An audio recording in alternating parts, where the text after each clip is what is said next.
আসসালামু আলাইকুম ও রহমতুল্লাহি ওবারাকাতুহ। আলহামদুলিল্লাহি রব্বিল আলামিন ওয়াসসালাতু ওয়াসসালামু আলা সাইয়্যিদিল আম্বিয়া ওয়াল মুরসালিন ওয়া আলা আলিহি ওয়া আসহাবিহি আজমাইন। সুপ্রিয় দর্শক শ্রোতা, অনেক অনেক প্রীতি ও শুভেচ্ছা জানাচ্ছি আলোকিত প্রতিদিন অনুষ্ঠানের পক্ষ থেকে। আশা করছি যে যেখান থেকে এই অনুষ্ঠান দেখছেন সকলে ভালো আছেন, সুস্থ আছেন। পরম করুণাময় আল্লাহর কাছে আমরা এই প্রার্থনা করি, আল্লাহ যেন আপনাদেরকে সুস্থ রাখেন, ভালো রাখেন, নিরাপদে রাখেন। প্রিয় ভাই বোনেরা, আলোকিত প্রতিদিন অনুষ্ঠানটি একটি গবেষণামূলক অনুষ্ঠান, জনপ্রিয় অনুষ্ঠান, জীবন ঘনিষ্ঠ অনুষ্ঠান। এই অনুষ্ঠানে বিশিষ্ট আলেমগণ উপস্থিত হয়ে তাদের জ্ঞানগর্ভ আলোচনা পেশ করে এই অনুষ্ঠানকে সমৃদ্ধ করে থাকেন। আমরা আজও সেই ধারাবাহিকতায় একজন বিশিষ্ট আলেমকে আমন্ত্রণ জানিয়েছি। অতিথি হিসেবে আজ আমাদের সাথে আছেন দারুন নাজাত সিদ্দিকিয়া কামিল মাদ্রাসার সম্মানিত প্রধান মুফতি ওসমান গনি সালিহি। আসসালামু আলাইকুম ওয়া রাহমাতুল্লাহ। ওয়ালাইকুম আসসালাম ওয়া রাহমাতুল্লাহি ওয়া বারাকাতুহু। মোহতারাম, কেমন আছেন আপনি? আলহামদুলিল্লাহ ওয়া শুকরুল্লাহ। আপনি কেমন আছেন? আলহামদুলিল্লাহ, ভালো আছি। দর্শক, আমরা আজ যে বিষয়টি নিয়ে কথা বলবো সেটি হচ্ছে নবীজি যাদের শাফাত করবেন। খুব গুরুত্বপূর্ণ একটি বিষয়। সূরা তাওবার 128 নং আয়াতে আল্লাহ তাআলা বলেছেন, তোমাদের কাছে আগমন করেছেন তোমাদেরই মধ্য থেকে এমন একজন রসূল যার কাছে তোমাদের দুঃখ কষ্ট অতি দুর্বিষহ মনে হয়। অর্থাৎ তোমাদের দুঃখ কষ্ট যাতনা অসুবিধা তিনিও সমানভাবে অনুভব করেন। তোমাদের সকল ব্যথায় তিনিও ব্যথিত হন। তিনি তোমাদের অতিশয় হিতাকাঙ্ক্ষী, মুমিনদের প্রতি বড়ই স্নেহশীল, পরম করুণাময়। আমরা রাসূল সাল্লাল্লাহু আলাইহি ওয়াসাল্লামকে আমরা দেখিনি, কিন্তু তার জীবন আদর্শ, তার রেখে যাওয়া সে বাণী, সেগুলো আমাদেরকে এখনও উৎসাহিত করে, অনুপ্রাণিত করে, আলোকিত করে, আমাদেরকে সঠিক পথের দিশা দেয়। এই রাসূল সাল্লাল্লাহু আলাইহি ওয়াসাল্লাম জীবনের শেষ দিন পর্যন্ত উম্মতের জন্য তিনি চিন্তা করেছেন, উম্মতের জন্য তিনি ছিলেন ওফাতের আগ পর্যন্ত। নবীজি আমাদেরকে কিয়ামতের দিন সুপারিশ করবেন। কাদের জন্য এই শাফাত মিলবে, আমরা আজকের এ বিষয়টি নিয়ে কথা বলবো। আরেকটি আয়াতে আল্লাহ তাআলা বলেছেন সূরা আহজাবের, নিশ্চয়ই আল্লাহ নবীর প্রতি অনুগ্রহ করেন ও তার ফেরেশতারা নবীর জন্য ক্ষমা প্রার্থনা করেন। হে মুমিন, তোমরাও তার প্রতি দরুদ পাঠ করো এবং যথাযথ সালাম পাঠাও। সূরা আহজাবের 56 নং আয়াত। নবীজি সাল্লাল্লাহু আলাইহি ওয়াসাল্লাম তিরমিজি শরীফের 484 নং হাদিসে বলেছেন যে কিয়ামতের দিন মানুষের মধ্যে যে আমার প্রতি বেশি দুরূদ পাঠ করে সে আমার বেশি নিকটবর্তী হবে। আমরা রাসূলের সাথে বেশি বেশি দুরূদ পাঠ করার মাধ্যমে রাসূলের নিকটবর্তী হতে পারবো মহাবিচার দিবসে এবং পরকালীন জীবনে। এবং কিভাবে রাসূলের সুপারিশ পাবো, কারা কারা সুপারিশ পাবে, কি করলে এই সুপারিশ পেবে, কি করলে এই সুপারিশ থেকে বঞ্চিত হতে হবে, এর নানান বিষয় এবং নানান দিক নিয়ে চলুন আমরা আলোচনা শুনছি আমাদের আজকের অতিথির কাছ থেকে। জি মুহতারাম। নাহমাদুহু ওয়া নুসাল্লি আলা রাসূলিহিল কারীম, আম্মা বাদ। ধন্যবাদ বিজ্ঞ সঞ্চালক। খুবই যুগোপযোগী এবং ইসলামী আকীদার একটা ফান্ডামেন্টাল, একটা মৌলিক বিষয় হচ্ছে শাফাআতে মুস্তাফা সাল্লাল্লাহু আলাইহি ওয়াসাল্লাম। পবিত্র কোরআন, সুন্নাহ এবং ইজমা, এই তিনটির আলোকে ওলামায়ে কেরাম একটি রায় দিয়েছেন। ওয়াকাদ ইন আকাদাল ইজমা আলা, একথার উপর ইজমা হয়েছে, উম্মতের ঐক্যমত পোষণ করা হয়েছে যে আন্না শাফাআতা সাবিতাতুন লির রাসূল ওয়াল আখিয়ার, শাফাআত রিকমেন্ড, এটি নবী, রাসূল এবং ভালো মানুষ, শহীদ, এদের জন্য এটি সাব্যস্ত। স্পেশালি এটা নবী পাক সাল্লাল্লাহু আলাইহি ওয়াসাল্লামের জন্য আল্লাহ পাক রব্বুল আলামিন দান করেছেন, যেটি সূরাত বানী ইসরাঈলে আল্লাহ পাক রব্বুল আলামিন বলেন যে আসা আইয়াবআসাকা রাব্বুকা মাকামাম মাহমুদা, যে নবী পাক সাল্লাল্লাহু আলাইহি ওয়াসাল্লামকে আল্লাহ তাআলা মাকামে মাহমুদ দান করেছেন। পৃথিবীর তাবৎ মুফাসসিরগণ বলেছেন আল মুরাদু বি মাকামে মাহমুদ, মাকামে মাহমুদের উদ্দেশ্য হচ্ছে আশ-শাফাআতুল কুবরা, সেটি হচ্ছে শাফাআতে কুবরা। মুসনাদে আহমদের একটি হাদিসে প্যারা নবী রাসূল আকরাম সাল্লাল্লাহু আলাইহি ওয়াসাল্লাম বলেন, ফুদ্দিলতু আলাল আম্বিয়া বিসিত্তিন, যে আমাকে পৃথিবীতে যত আম্বিয়া এবং রসুল এসেছেন তাদের উপর 6টি বিষয়ে প্রায়োরিটি দেওয়া হয়েছে, শ্রেষ্ঠত্ব দেওয়া হয়েছে। তার মধ্যে একটা হচ্ছে যে আল্লাহ পাক রব্বুল আলামিন আতানি আল্লাহু তাবারাকা ওয়া তাআলা আশ-শাফাআ, আল্লাহ তাআলা আমাকে যেমন খাতামুন নবিয়্যিন বানিয়েছেন, সাথে সাথে আল্লাহ তাআলা আমাকে শাফাআতের মর্যাদায় আল্লাহ তাআলা আমাকে ভূষিত করেছেন, শাফাআত করবার ক্ষমতা আল্লাহ দান করেছেন। প্রশ্ন হচ্ছে এই শাফাআত কারা লাভ করবেন, এটি হলো আমাদের জানার বিষয়। প্রথম আমরা দেখব যে শাফাআত কারা লাভ করবেন। রাসূল আকরাম সাল্লাল্লাহু আলাইহি ওয়াসাল্লামের শাফাআত লাভ করবেন তারা, বিশেষ করে যারা শিরক করবে না এবং যারা এই কথার স্বীকৃতি দিবে যে আল্লাহ ছাড়া কোনো মাবুদ নেই। মান ক্বালা লা ইলাহা ইল্লাল্লাহ, প্রত্যেক ইমানদার ব্যক্তি যারা খালেস দিলে এই কথাটি স্বীকৃতি দিবে যে আল্লাহ ছাড়া কোনো মাবুদ নেই, তিনি এই শাফাআতের অধিকারী হবেন, তিনি শাফাআত লাভ করবেন। আমরা যদি দলিল হিসেবে বলি, সহিহ বুখারী 6305 নম্বর হাদিস, রাসূল আকরাম সাল্লাল্লাহু আলাইহি ওয়াসাল্লাম তিনি বলেছেন, লিকুল্লি নাবিয়্যিন দাওয়াতুম মুস্তাজাবা, প্রত্যেক নবীকে আল্লাহ তাআলা একটা কবুলযোগ্য দোয়া আল্লাহ দান করেছেন। ইয়াদউ বিহা, যে দোয়াটি প্রত্যেক নবী এটি করবেন। রাসূল বলেন, ওয়া উরিদু আন আখতাবিয়া দাওয়াতি, আর আমি আমার উম্মতের জন্য এই দোয়াটাকে রিজার্ভ রেখে দিয়েছি, আমি জমা রেখে দিয়েছি, শাফাআতান লি উম্মতি ফিল আখিরা, আখিরাতে আমি তাদেরকে সুপারিশ করব। সাহাবা কেরাম বলেন যে মান নালা হাদা দুআ, এই দোয়াটা বা এই শাফাআতটা কারা লাভ করবেন? নবীজি বলেন, মিন উম্মতি মান ক্বালা লা ইলাহা ইল্লাল্লাহ ওয়া মান লাম ইউশরিক বিল্লাহি শাইয়া, ওই ব্যক্তি আমার এই শাফাআতটি লাভ করবেন কঠিন কিয়ামতের ময়দানে, যে আল্লাহর সাথে শিরক করবে না এবং যে ব্যক্তি একথা স্বীকৃতি দিবে যে আল্লাহ ছাড়া কোনো মাবুদ নেই। তাহলে আমরা প্রথম জন পেলাম যে যারা খালেস দিলে কালেমে তাওহীদের স্বীকৃতি দিবে, শিরক করবে না। দ্বিতীয়, নবী পাক সাল্লাল্লাহু আলাইহি ওয়াসাল্লামের শাফাআত কথায় নবীকে পাওয়া যাবে এবং নবীজি কিভাবে সুপারিশ করবেন। খাদিমুর রাসূল 10 সিনিন, 10 বছরের খাদেম হযরতে আনাস ইবনে মালিক রাদিয়াল্লাহু তাআলা আনহু তিনি বলেন, সাআলতুন নবিয়্য সাল্লাল্লাহু আলাইহি ওয়াসাল্লাম আন ইয়াশফা আলী ইয়াউমাল কিয়ামা, আমি আল্লাহর নবীকে জিজ্ঞেস করলাম যে হুজুর, আমি কিয়ামতের দিন আপনি আমার জন্য একটু সুপারিশ করবেন, এটা আপনার কাছে আমার চাওয়া এবং পাওয়া।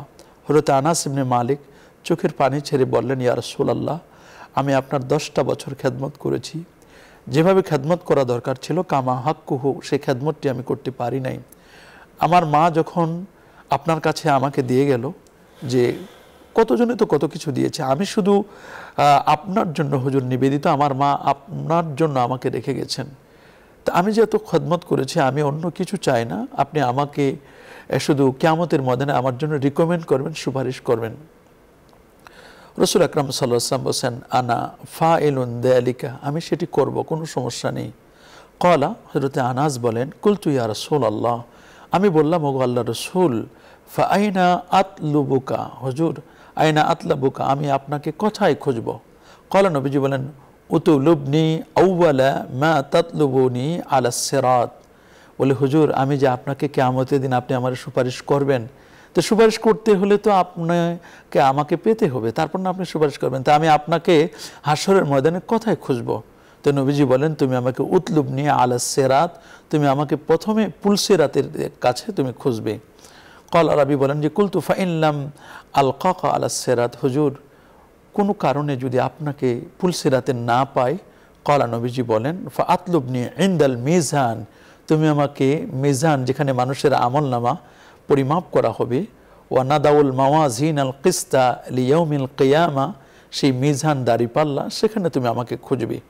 কুলতু, আমি বললাম, হুজুর ফা ইন লাম আলকাকা ইনদাল মিজান, ইয়া রাসূলুল্লাহ, যদি আমি আপনাকে মিজানে সেই জায়গায় না পাই, ক্বালা, নবীজি বলেন, উতলুবনি ইনদাল হাউস, রে আমার সাহাবী আনাস, আমার খাদেম, তুমি আমাকে হাউজে কাউসারের পাশে আমাকে খুঁজবে।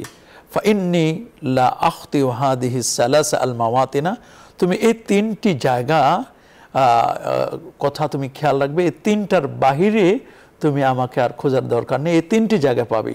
প্রথমে তুমি পুলসেরাতে, না হলে মিজানে, না হলে হাউজে কাউসারের পাশে, এটি তুমি খুঁজবে। এটা সুনান তিরমিজি 2433 নম্বর হাদিস এবং মুসনাদে আহমদের 12825 নম্বর হাদিসে রসুল আকরাম সাল্লাল্লাহু আলাইহি ওয়াসাল্লাম বলে দিলেন। তাহলে রসুল্লাহর যারা খেদমত করবে, রসুল্লাহর কথা মতো যারা চলবে, নবী পাক সাল্লাল্লাহু আলাইহি ওয়াসাল্লাম তাদেরকে সুপারিশ করবেন। রসুল্লাহর খেদমত, এখন রসুল তো বেঁচে নাই, কিভাবে খেদমত করব? রসুল্লাহর হাদিস মুবারাকার যারা খেদমত করবে, ওহিয়ে গাইরে মাতলুর যারা খেদমত করবে, নবীর সুন্নাহকে যারা লালন করবে, পালন করবে, তাদেরকে নবীজি কিন্তু শাফাআত করবেন, এই হাদিস দ্বারা প্রমাণিত। তৃতীয়, যারা নবীজির শাফাআত লাভে ধন্য হবেন তারা কারা? যেটি সহিহ বুখারীর 6570 নম্বর হাদিস। এই হাদিসটি রসুলের প্রিয় সাহাবী আহলুস সুফফার একজন বড় মেম্বার সদস্য হযরত আবু হুরায়রা রাদিয়াল্লাহু তাআলা আনহু, তিনি বলেন, রসুল আকরাম সাল্লাল্লাহু আলাইহি ওয়াসাল্লামকে আমি জিজ্ঞেস করলাম, আসআদুন নাস বিশাফাআতি ইয়াউমাল কিয়ামা, হুজুর, মান, কোন ব্যক্তি কিয়ামতের দিন আপনার শাফাআত লাভে ধন্য হবে, এমন কোন ব্যক্তি? ক্বালা, নবীজি বলেন, মান ক্বালা লা ইলাহা ইল্লাল্লাহ খালিসাম মিন কিবালি নাফসি, যে ব্যক্তি অন্তর দিয়ে আমি রাসূলুল্লাহ সাল্লাল্লাহু আলাইহি ওয়াসাল্লামকে নির্ভেজাল পদ্ধতিতে একথা বলবে যে আল্লাহ ছাড়া কোনো মাহবুদ নেই, এটা খালেস দিলে যে ব্যক্তি স্বীকৃতি দিবে, সে ব্যক্তি কিয়ামতের ময়দানে আমি নবীজির শাফাআত লাভ করবে। 4 নম্বর, আমরা দেখি যে রসুল আকরাম সাল্লাল্লাহু আলাইহি ওয়াসাল্লামের প্রিয় আরেকজন সাহাবী হযরতে আনাস বিন মালিক রাদিয়াল্লাহু তাআলা আনহু, তিনি বলছেন, রসুল আকরাম সাল্লাল্লাহু আলাইহি ওয়াসাল্লাম ইরশাদ করেন যে এটি হাদিসটি আপনিও দেখেছেন, আমিও দেখেছি, এবং যারাই হজে যান, নবীজির রওজা মোবারক জিয়ারত করতে যান, ওমরায় যান, নবীর রওজা মোবারকের সামনে লেখা আছে শাফাআতি লি আহলিল কাবাইর মিন উম্মতি, আমার উম্মতের মধ্যে যারা কবিরা গুনাহ করবে, যারা বড় বড় গুনাহ করবে, তারা আমি রাসূলুল্লাহর শাফাআত লাভ করবে। তাহলে কবিরা গুনাহের অপরাধীদের জন্য আমি রাসূলুল্লাহর শাফাআত এটি থাকবে, যারা কবিরা গুনাহ করবে। এটা কিন্তু 4 নম্বর আমরা পেলাম। তাহলে কেউ যদি কবিরা গুনাহ করে, রসুল বলছেন আমার শাফাআত সে লাভ করবে। 5 নম্বর, যারা নবীজির শাফাআত লাভ করবেন, সহিহ হাদিসের মধ্যে লেখা আছে, হযরতে উম্মু দারদা রাদিয়াল্লাহু তাআলা তিনি বলেন যে রসুল আকরাম সাল্লাল্লাহু আলাইহি ওয়াসাল্লাম ইরশাদ করেন, মান ক্বালা মান সাল্লা আলাইয়া মাসাআন ওয়া সাবাহান, যে ব্যক্তি সকাল এবং সন্ধ্যায় 10 বার আমি রাসূলুল্লাহর প্রতি দরুদ শরীফ পড়বে, হাল্লাত লাহু শাফাআতি, আমি রাসূলুল্লাহর শাফাআত সে লাভ করবে। সকালে 10 বার, সন্ধ্যায় 10 বার, এরকম যদি কোনো ব্যক্তি দরুদ শরীফ পড়ে, as-সহিহু লিত-তারগিব ওয়া তারহিব কিতাবের মধ্যে লেখা আছে, এবং এই হাদিসটি সহিহ, যে ওই ব্যক্তি রাসূলুল্লাহর শাফাআত পাবেন। 6 নম্বর, এই হাদিসটি খুবই প্রসিদ্ধ, আমরা সবসময় আমাদের স্টুডেন্ট যারা তাদেরকেও পড়াই, এবং আমরাও সবসময় এই হাদিসটি জানি খুব ভালো করে, যে রসুল আকরাম সাল্লাল্লাহু আলাইহি ওয়াসাল্লামের প্রিয় সাহাবী হযরতে জাবির ইবনে আব্দুল্লাহ রাদিয়াল্লাহু তাআলা আনহুমা, তিনি বর্ণনা করেছেন, রসুল আকরাম সাল্লাল্লাহু আলাইহি ওয়াসাল্লাম বলেছেন, মান সামিয়া আল আজান, যে ব্যক্তি আজান শুনবে, আজান শোনার পরে রসুল বলেছেন, কুলু মিসলা মা ইয়াকুলুল মুআদ্দিন, মুয়াজ্জিন যেভাবে বলে ঠিক সেভাবে তোমরা বলবে। এটা সহিহ মুসলিমের হাদিস, সুনান তিরমিজি, আবু দাউদ, নাসাই, সহিহ বুখারীতেও হাদিসটি এসেছে। এবং যে ব্যক্তি মুয়াজ্জিনের আজান সমাপন হওয়ার পরে এভাবে দোয়া করবে, আল্লাহুম্মা রাব্বা হাযিহিদ দাওয়াতিত তাম্মা ওয়াস সালাতিল কাইমা আতি মুহাম্মাদিনিল ওয়াসিলাতা ওয়াল ফাদিলা ওয়াদ দারাজাতার রাফিআ ওয়া বা'আসহু মাকামান মাহমুদানিল্লাযী ওয়া'আতা। এরপরে কোনো কোনো বর্ণনা আছে ওয়ারযুকনা শাফাআতাহু ইয়াউমাল কিয়ামা, আবার কোনো কোনো বর্ণনা আছে হাল্লাত লাহু শাফাআতি। এটা সহিহ বর্ণনা, ওই ব্যক্তি আমি রাসূলুল্লাহর শাফাআত লাভ করবে। তাহলে আজানের পরে যে দোয়াটি, সেই দোয়া যদি আমরা বলার পরে যদি রাসূলুল্লাহর জন্য যদি দোয়া করি, তাহলে আমরা কিন্তু শাফাআত লাভ করব। সহিহ মুসলিমের 384 নম্বর হাদিসে আমরা কিন্তু পেয়ে গেলাম। 6 জন ব্যক্তির কথা অটোমেটিক আমরা কোট করে ফেলেছি। 7ম নম্বর, যিনি রসুল আকরাম সাল্লাল্লাহু আলাইহি ওয়াসাল্লামের শাফাআত লাভে ধন্য হবেন, রসুলের একজন খাদেম হযরতে আনাস বিন মালিক রাদিয়াল্লাহু তাআলা আনহু, তিনি বললেন, হে আল্লাহ রসুল, আমার একটি জিনিস দরকার। রসুল আকরাম সাল্লাল্লাহু আলাইহি ওয়াসাল্লাম বলেন, তোমার কি জিনিস দরকার আনাস, বলো। খাদেম আনাস বলেন, আপনি কিয়ামতের দিন আমার জন্য কি সুপারিশ করবেন কিনা একটু বলেন। নবীজি বলেন, আনাস যাও, তোমার জন্য আমি কিয়ামতের ময়দানে সুপারিশ করব, তোমার চাওয়া এবং পাওয়া আমি কবুল করব। বলে, হুজুর আমি কি আমল করলে এই চাওয়া পাওয়া কবুল করবেন? নবীজি বলেন, যদি এটাই তোমার চাওয়া এবং পাওয়া হয় যে আমি রাসূলুল্লাহর শাফাআত লাভে তুমি ধন্য হবে, তাহলে তোমাকে আমি বলছি তুমি অধিক পরিমাণে সেজদা করো, অধিক পরিমাণে সেজদা করো, বেশি বেশি করে নফল নামাজ আদায় করো, তাহলে এই ব্যাপারে তুমি আমাকে সাহায্য করবে, আমি রাসূল তোমার জন্য শাফাআত করতে পারবো। মুসনাদে আহমদের ১৬,৫০২ নম্বর হাদিস। রাসূলুল্লাহ বলে দিলেন, বেশি বেশি করে সেজদা করলে, আর বেশি সেজদা হয় কখন? নফল নামাজে। ৫ ওয়াক্ত নামাজ যারা আদায় করে তারা রাসূল আকরাম সাল্লাল্লাহু আলাইহি ওয়াসাল্লামের সেজদা যদি আমরা বেশি করতে পারি তো রাসূলের শাফাআত লাভে আমরা কিন্তু ধন্য হব। রাসূল আকরাম সাল্লাল্লাহু আলাইহি ওয়াসাল্লাম তিনি আরেকটি হাদিস, অষ্টম ব্যক্তি যিনি রাসূলুল্লাহর শাফাআত লাভে ধন্য হবেন, এটি বুখারীর বর্ণনা। হযরতে সাহল ইবনে সাদ রাদিয়াল্লাহু তাআলা বর্ণনা করেছেন, তিনি বলছেন রাসূল আকরাম সাল্লাল্লাহু আলাইহি ওয়াসাল্লাম আমাকে বলছেন, সাদ শুনবা একটা কথা? বলে, হুজুর বলেন। রাসূল বলছেন, তুমি শুনেই শুধু ক্ষান্ত হবে না, এই বাণীটি তুমি মানুষের কাছে পৌঁছে দিবে। মাইয়াদমান লি মা বাইনা লিহিয়াইহি ওয়া মা বাইনা রিজলাইহি আদমান লাহুল জান্নাহ। যে ব্যক্তি দুই চোয়ালের মাঝখানের জায়গা তার জিহবাটাকে কন্ট্রোল করবে এবং দুই পায়ের মাঝখানের জায়গা লজ্জাস্থানটাকে হেফাজত করবে, রাসূল বলেন, সাহাল বলে দাও মানুষদেরকে আমি রাসূল নিজে তারে সুপারিশ করে জান্নাতের জামিনদার হব, আমি রাসূল তাকে জান্নাতে নিয়ে যাব।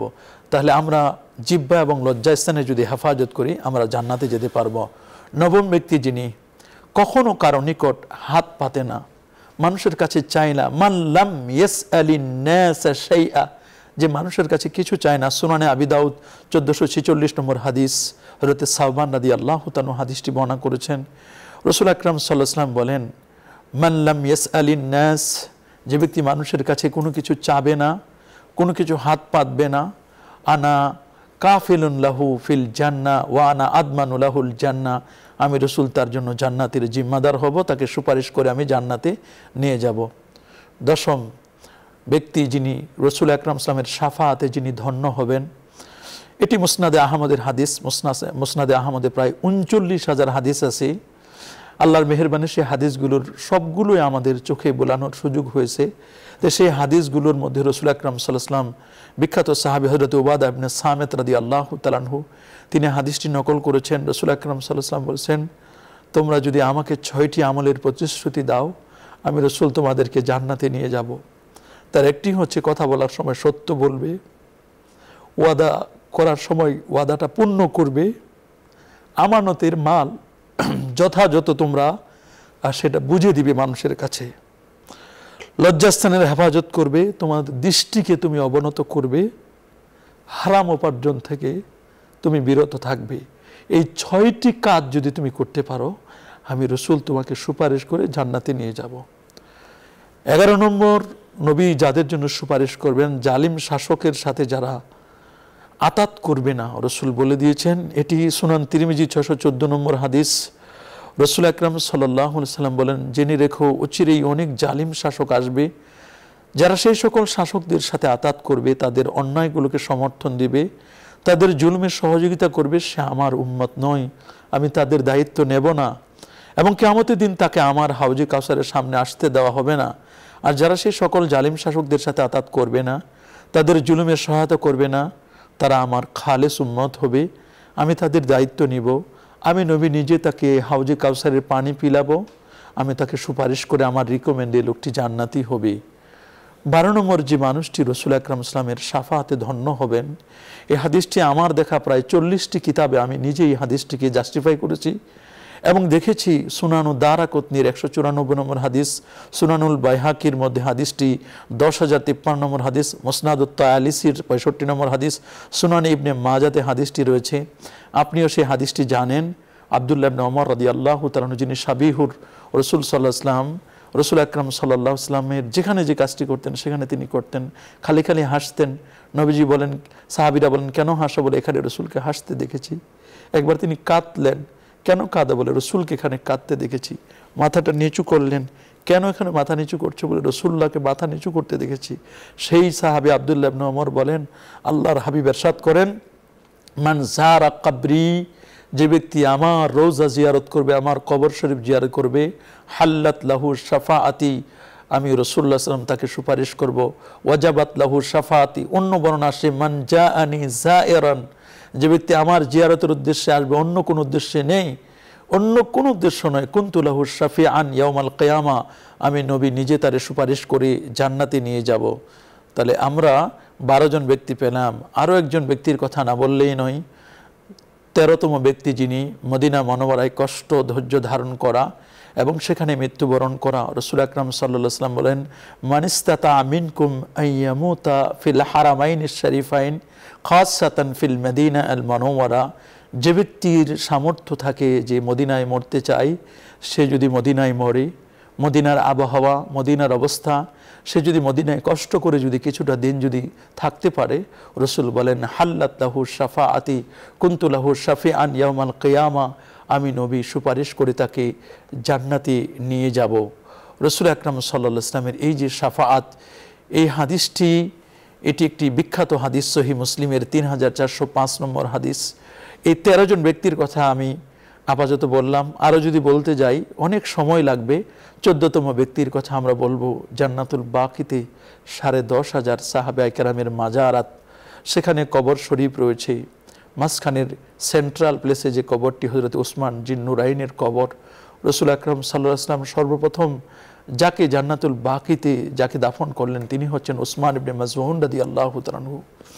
রাসূলুল্লাহ উসমান ইবনে মাযউনকে কোলে করে যখন রেখে দিলেন, রেখে দেওয়ার পরে তার কাফনের কাপড় শর্ট ছিল, যদি মাথার দিকে ঢেকে দেন তাহলে পাগুলো বের হয়ে যায়, পায়ের দিকে যদি ঢেকে দেন তাহলে মাথাটা বের হয়ে যায়। সাহাবীরা বলেন, হুজুর কি করতে পারি? রাসূল বলেন, তোমরা ঘাস নিয়ে আসো। রাসূল আকরাম সাল্লাল্লাহু আলাইহি ওয়াসাল্লাম মাথার দিকটা ঢেকে দিলেন, পায়ের দিকে নবীজি ঘাস দিয়ে ঢেকে দিলেন। আর রাসূল বলেন যে এখানে যারা শায়িত হবে তারা বড় ভাগ্যবান, তাদের বড় খুশনসিব।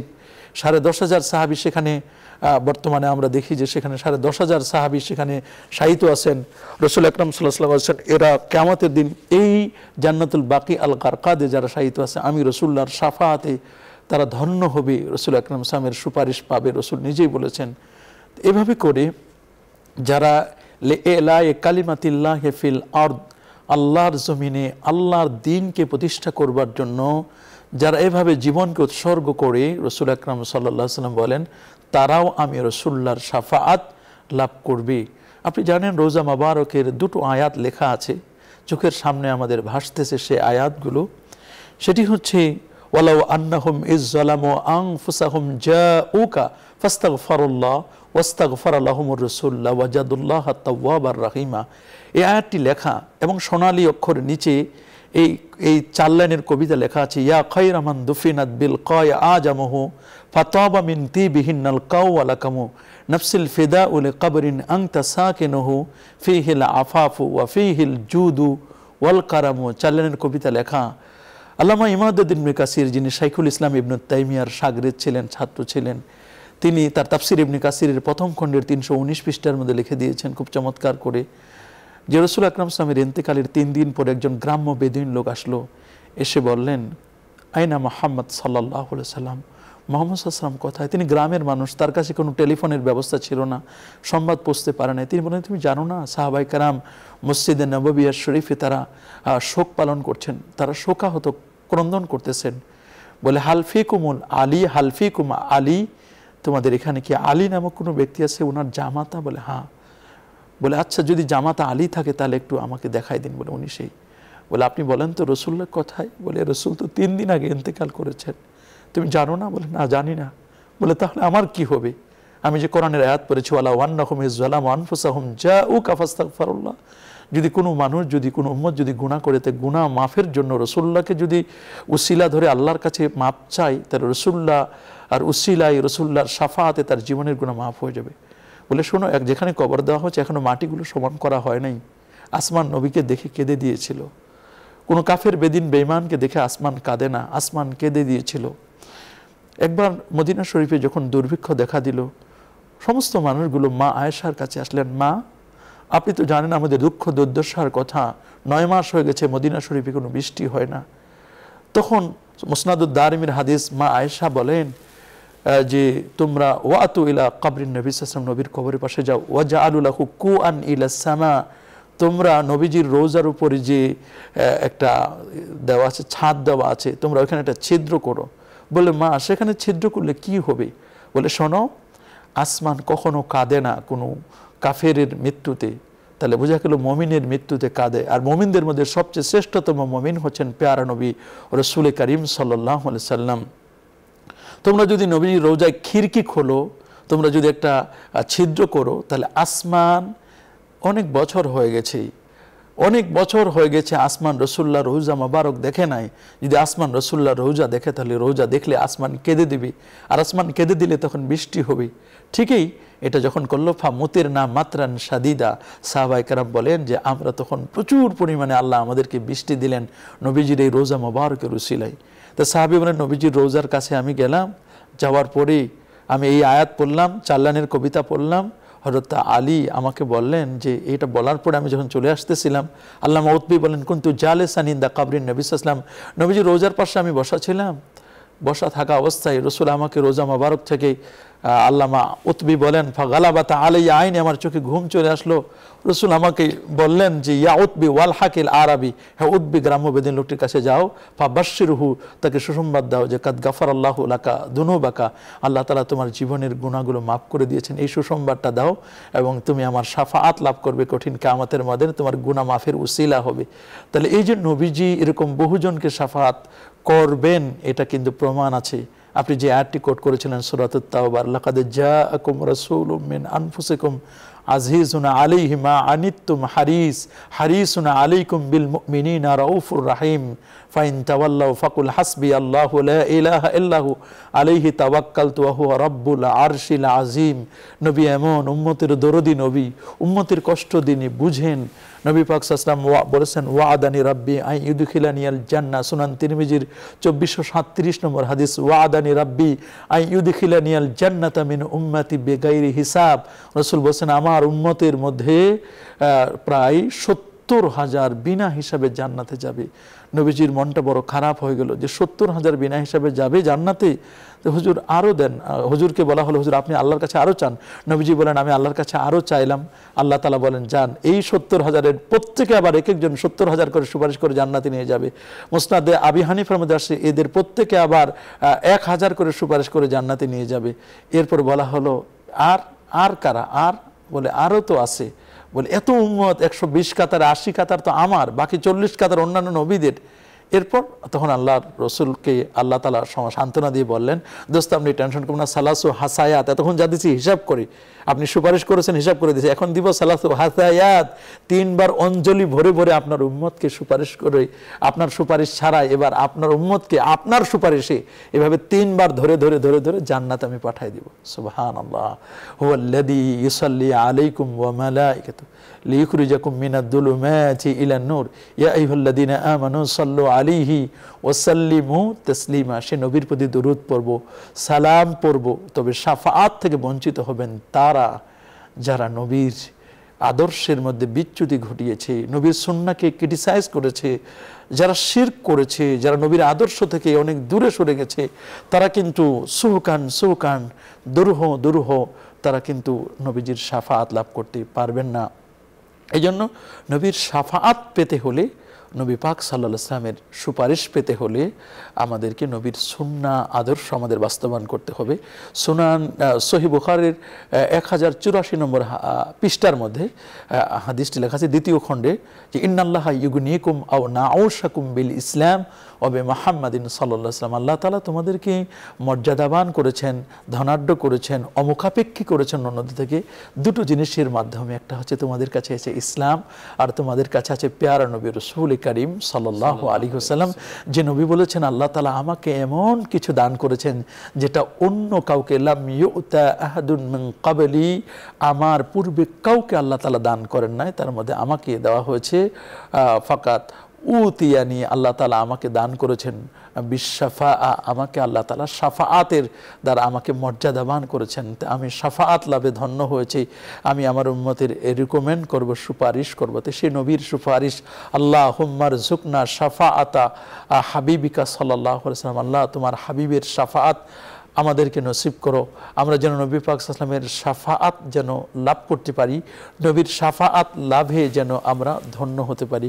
সহিহ মুসলিমের 164 নম্বর একটি হাদিসে, একটা লম্বা হাদিস, প্রায় 2 পৃষ্ঠার হাদিস, এবং মুসনাদে আবি হানিফায় সেখানে হাদিসটি উনিও কোট করেছেন। ইমাম আজম আবু হানিফা যখন বলেছেন, তার শাগরেদরা লিখেছেন মুসনাদে আবি হানিফাতে।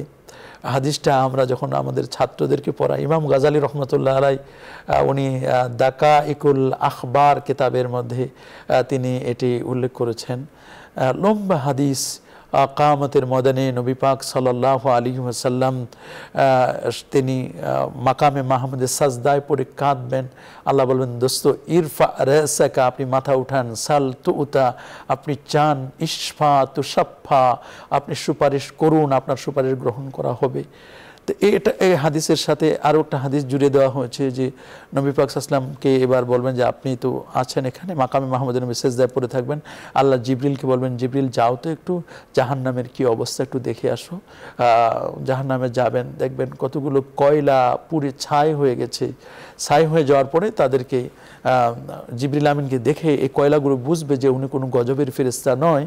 হযরতে মালিক আলাইহিস সালামকে বলবেন যে আপনি সমস্ত ডোরগুলো, দরজাগুলো ওপেন করে দেন, সেক্টরগুলো কোন কোন সেক্টরে কে আছে আমি সব একটু দেখে আসি। একদল কয়লা আসবে, কয়লার ভিতরে মিটি মিটি মিটি মিটি করে নূর জ্বলে, আলো জ্বলে। তখন জিজ্ঞেস করা হবে যে এরা কারা? বলে এরা আপনার সাথে একটু কথা বলতে চায়, আপনাকে তারা ভালো মনে করে। বলে আপনি কি কে? আপনি কি জিবরাইল না? বলে হ্যাঁ আমি জিবরিল। বলে আপনি তো আমাদের নবীর কাছে 24,000 বার এসেছিলেন, তা আপনি একটু আমাদের পক্ষ থেকে আমাদের নবীর কাছে সালাম পৌঁছায় দিবেন আর আমাদের সুপারিশের জন্য একটু যেন ব্যবস্থা করে। তখন জিবরিল আমিন এসে আল্লাহর দরবারে কাঁদবেন। আল্লাহ তাআলা জিজ্ঞেস করবেন, লেমা তাবিকি ইয়া জিবরিল, জিবরিল তুমি কেন কাঁদো? জিবরিল বলবে, আল্লাহ আমি যা দেখেছি আপনার হাবিব যদি তা দেখতো বা অন্য কেউ যদি দেখতো আরো বেশি কাঁদতো। কি দেখেছো বলো? বলে এই এই অবস্থা। তখন নবী পাক সাল্লাল্লাহু আলাইহি ওয়াসাল্লাম মাথা উঠাবেন, উঠানোর পরে বলবেন, যান দেখে আসেন, আপনি একটু দেখে আসেন, যদি প্রয়োজন মনে করেন সুপারিশ করেন। তখন নবী পাক সাল্লাল্লাহু আলাইহি ওয়াসাল্লাম যাবেন। যাওয়ার পরে জিবরিল আমিন নবীকে বলবেন যে এরা আপনাকে সালাম জানিয়েছে এবং আপনাকে সুপারিশ করার জন্য বলছেন। তখন নবীজি মালিক আলাইহিস সালামকে নিয়ে যাবেন জান্নাতে, জাহান্নামের মধ্যে, বলে দরজা ওপেন করো। দেখবেন কতগুলো কয়লা আসবে, নবী পাক সাল্লাল্লাহু আলাইহি ওয়াসাল্লাম তাদেরকে বের করে নিয়ে আসবেন। বের করে নিয়ে আসার পরে এদেরকে একটা নাহারে হায়াত, একটা নদীতে তাদেরকে ফেলে দেওয়া হবে এবং সেই নদীতে তাদের নতুন জীবন উদ্গীরণ হবে, উদ্ভাসে হবে। বৃষ্টি হলে যেমন নতুন গাছগাছালি জন্ম নেয়, গুল্মলতা পাতা যেমন জন্ম নেয়, ঠিক ওই রকম তাদের নতুন জীবন পাবে তারা। কিন্তু কপাল লেখা থাকবে জাহান্নামিয়ুন, এটি লেখা থাকবে। বলে যে এই যে কয়লার ভিতরে যে আলোটা, এটা আলো কি? বলে এই আলোটা হচ্ছে কলেমার আলো, লা ইলাহা ইল্লাল্লাহ মুহাম্মদ রাসূলুল্লাহ। যারা কলেমা পড়েছে, এই কথাটা আল্লাহ কোট করে দিয়েছেন পবিত্র কোরআন কারীমের 14তম পারায়, রুবামা ইয়াওয়াদ্দুল্লাযিনা কাফারু লাউ কানু মুসলিমিন। আফসোস করে বলবে, আহারে আমরা যদি একটু খালি ঠেলার জোটে হলেও একটু যদি আমরা ওই সময় খালি কালেমাটা খালি যদি পড়ে নিতাম, তাহলে দীর্ঘ কয়েক বছর, কয়েক হাজার বছর জাহান্নামের আগুনে জ্বলার পরেও রাসূলুল্লাহর শাফাআত লাভে আমরা কিন্তু ধন্য হতাম। নবীজি তাদের সুপারিশ করে জান্নাতে নেবেন। এবার এরা বলবে, আল্লাহ আমাদেরকে তো জান্নাত দিয়েছেন ঠিকই, কিন্তু ওই যে সাইনবোর্ডটা আল্লাহ একটু কপালে যেটা আছে এটা একটু আমাদের কাছে একটু লজ্জা মনে হচ্ছে, আমরা লজ্জিত হয়ে যাচ্ছি। আল্লাহ তাআলা তখন নবীর সুপারিশে তখন ওটাকে মুছে দিবেন। অন্যান্য জান্নাতীদের মতো তারা সেই সেম টু সেম তারা জান্নাতে এরকম বসবাস করবে। এটাও কিন্তু সর্বশেষ নবী পাক সাল্লাল্লাহু আলাইহি ওয়াসাল্লামের শাফাআত লাভে তারা কিন্তু ধন্য হবে। আমরা সেই নবীর শাফাআত প্রত্যাশী, আল্লাহ যেন নবী পাক সাল্লাল্লাহু আলাইহি ওয়াসাল্লামের শাফাআত লাভ করবার আল্লাহ আমাদের তৌফিক দান করেন। আমিন। দর্শক, আমরা খুব গুরুত্বপূর্ণ আলোচনা শুনেছি মোহতারামের কাছ থেকে। সুপারিশ, নবী সাল্লাল্লাহু আলাইহি ওয়াসাল্লাম আমাদেরকে সুপারিশ করবেন আমরা আশা করছি, কিন্তু আমরা কাজ করছি না। সুপারিশ হওয়ার যে কাজ করা দরকার সেই কাজ আমরা করছি না। আমরা আজ থেকে শুরু করি রাসূল সাল্লাল্লাহু আলাইহি ওয়াসাল্লামের সুপারিশ পেতে যে কাজগুলো করা দরকার সে কাজগুলো আমরা আজ থেকে করা শুরু করি। রাসূল সাল্লাল্লাহু আলাইহি ওয়াসাল্লাম আমাদের মানবতার বন্ধু ছিলেন। আবু দাউদ শরীফের 1531 নং হাদিসে এসছে, নবীজি বলেছেন, তোমাদের দিনগুলোর মাঝে শ্রেষ্ঠ দিন জুমার দিন, সুতরাং এদিন তোমরা আমার প্রতি বেশি বেশি দরুদ পড়ো, কারণ তোমাদের দরুদ আমার কাছে উপস্থাপন করা হয়। আমাদের দুরূদ আমরা যা পাঠ করি রসুলের প্রতি, সেগুলো রসুলের কাছে পাঠানো হয়। দুরূদের সঙ্গে সালামও পাঠ করা উচিত আমাদের। যেমন আল্লাহ তাআলা আদেশ করেছেন, মুফাসসিরগণ বলেছেন, কেউ যখন দুরূদ পাঠ করবে তখন যেন দুরূদের সঙ্গে সালামও পাঠ করে। আবু হুরায়রা রাদিয়াল্লাহু তাআলা আনহু থেকে বর্ণিত, নবী সাল্লাল্লাহু আলাইহি ওয়াসাল্লাম বলেছেন, যেই আমাকে সালাম দেয় আল্লাহ আমার রূহ ফেরত দেন যাতে আমি তার সালামের জবাব দিতে পারি। আবু দাউদ শরীফের 2041 নং হাদিস। আমরা রাসূল সাল্লাল্লাহু আলাইহি ওয়াসাল্লামের রওজা মোবারকে উপস্থিত হয়ে নবীজিকে সালাম দেওয়ার চেষ্টা করব। আমরা রওজা পাকে উপস্থিত হয়ে সালাম দিলে তিনি তা সরাসরি শুনতে পান।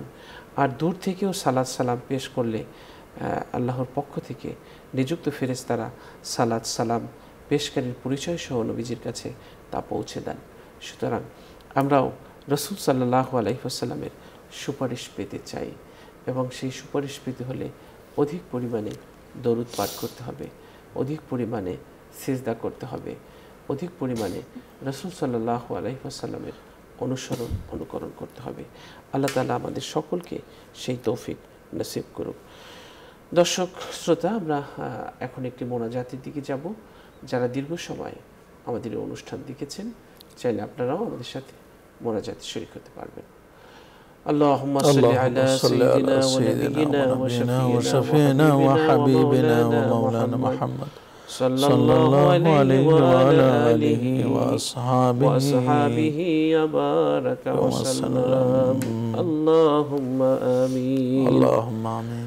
ربنا ظلمنا أنفسنا وإن لم تغفر لنا وترحمنا لنكونن من الخاسرين. ربنا آتنا في الدنيا حسنة وفي الآخرة حسنة وقنا عذاب النار. الله.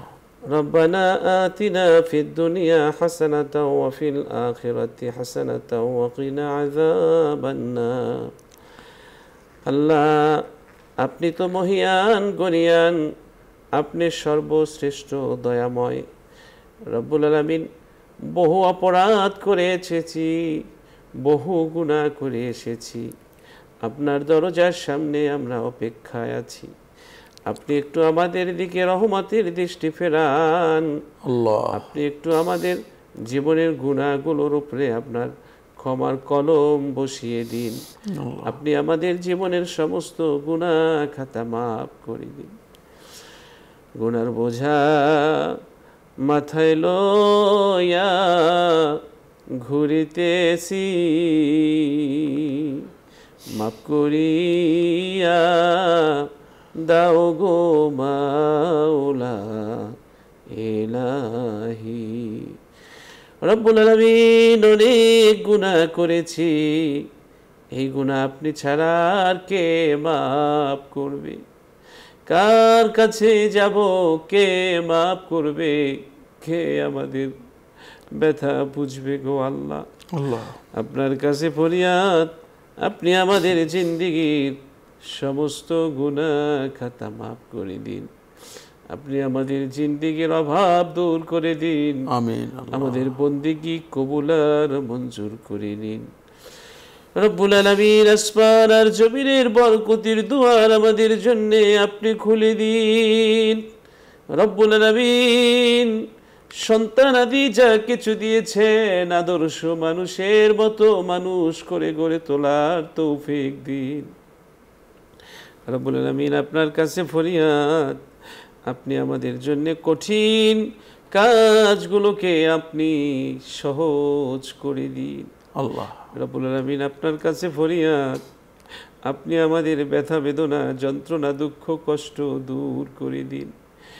রব্বুল আলামিন, ধৈর্য ধারণ করার তৌফিক আমাদেরকে দান করুন।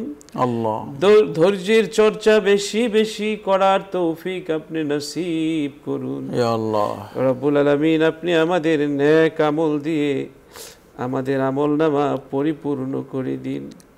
রব্বুল আলামিন, কিয়ামতের মহাবিচার দিবসে নবীর সুপারিশ আমাদেরকে নসিব করে দিন। আল্লাহুম্মা আমিন।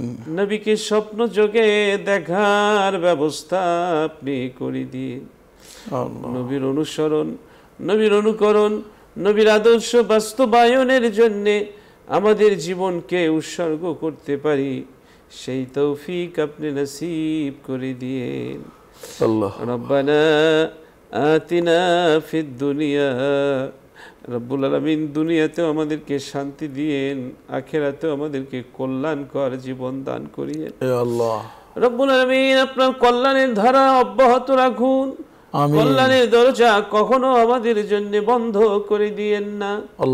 রব্বুল আলামিন আমরা যা করেছি অতীতে, যা করছি বর্তমানে, আল্লাহ যা করব ভবিষ্যতে, সব কিছু আপনি ক্ষমা করে দিয়েন।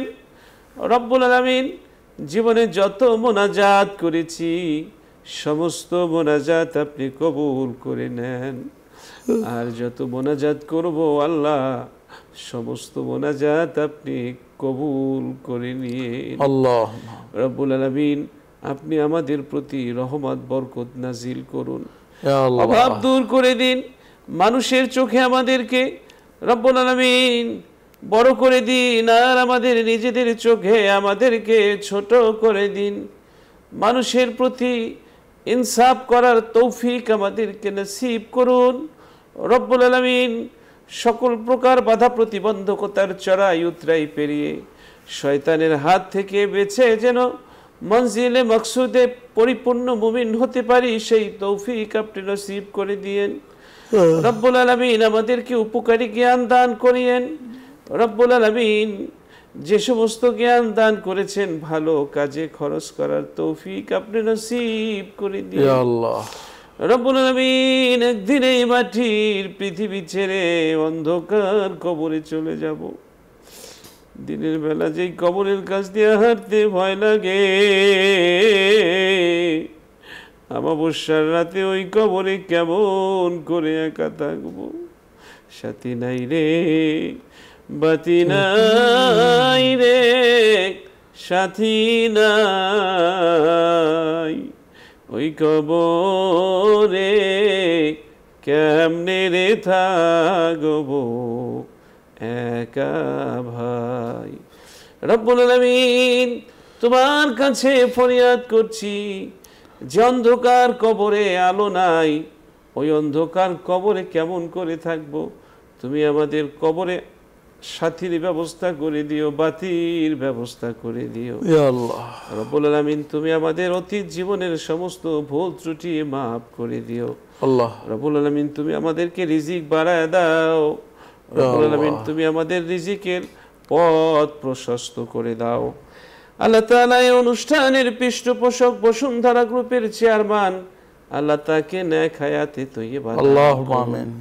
আল্লাহ তাকে সুস্থ রাখুন, ভালো রাখুন, নিরাপদে রাখুন।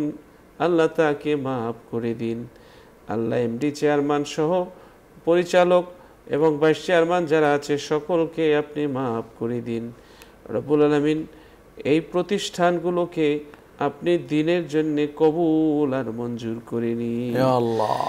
আল্লাহুম্মা আনিস ওয়াহশাতি ফি কবরি, আল্লাহুম্মা আরহামনি বিল কুরআনিল আযীম, ওয়াজআলহু লি ইমামা ওয়া নূরা ওয়া হুদা ওয়া রাহমা, আল্লাহুম্মা যাক্কিরনি মিনহু মা নাসিতু ওয়া আল্লিমনি মিনহু মা জাহিলতু وارزقني تلاوته آناء الليل وآناء النهار واجعله لي حجة يا رب العالمين।